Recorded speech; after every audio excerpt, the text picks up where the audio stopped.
আজকে সারাদিন দেখলাম মানুষ শেখ হাসিনার 800 ভরি স্বর্ণ, 800 ভরি স্বর্ণ, 800 ভরি স্বর্ণ এগুলা নিয়ে ব্যস্ত।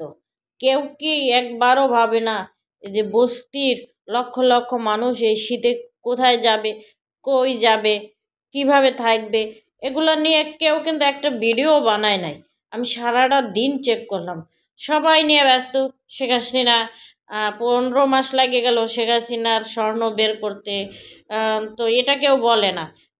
এই সংস্কার করে, ওই সংস্কার করে, 32 ভাঙ্গে, মসজিদ ভাঙ্গে, মাজার ভাঙ্গে, কিন্তু লকারটা ভাঙতে 15 মাস লাগে গেল। তো মানুষ এটা এখন আর মানুষ খাইবে না, এটা মানুষ জনগণ খাইবে না।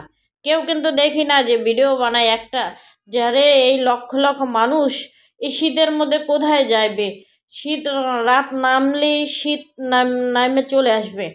এরা তো গরিব মানুষ, এরা ইচ্ছে করলে দৌড়ে একটা ফ্ল্যাটে উঠতে পারবে না কিন্তু। আর এদেরকে ফ্ল্যাটের লোকরা প্রশ্রয়ও দিবে না।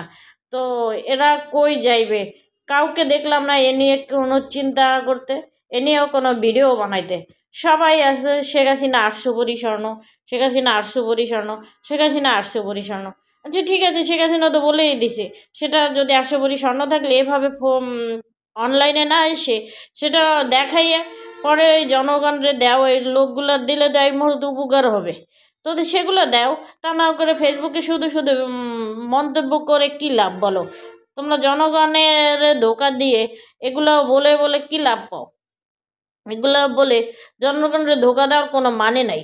জনগণ এখন বুঝে গেছে, বুঝছো, যে তোমরা ধোঁকাবাজ।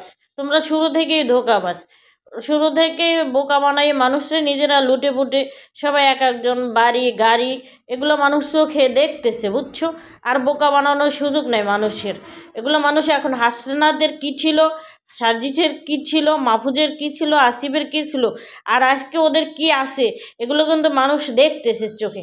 অতএব এগুলো নিয়ে মানুষের বোকা বানানোর কোনো কোনো ওয়ে নাই, কোনো অবস্থাতেই কোনো ওয়ে নাই যে মানুষকে বারবার বোকা বানানো যায় না।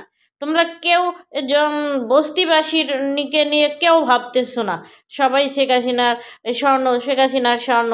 আরে বাবা, 32 বাংলা তখন 15 দিন লাগলো না, কিন্তু 15 মাস লাগে গেল তোমার একটা লকার ভাঙতে। OMG!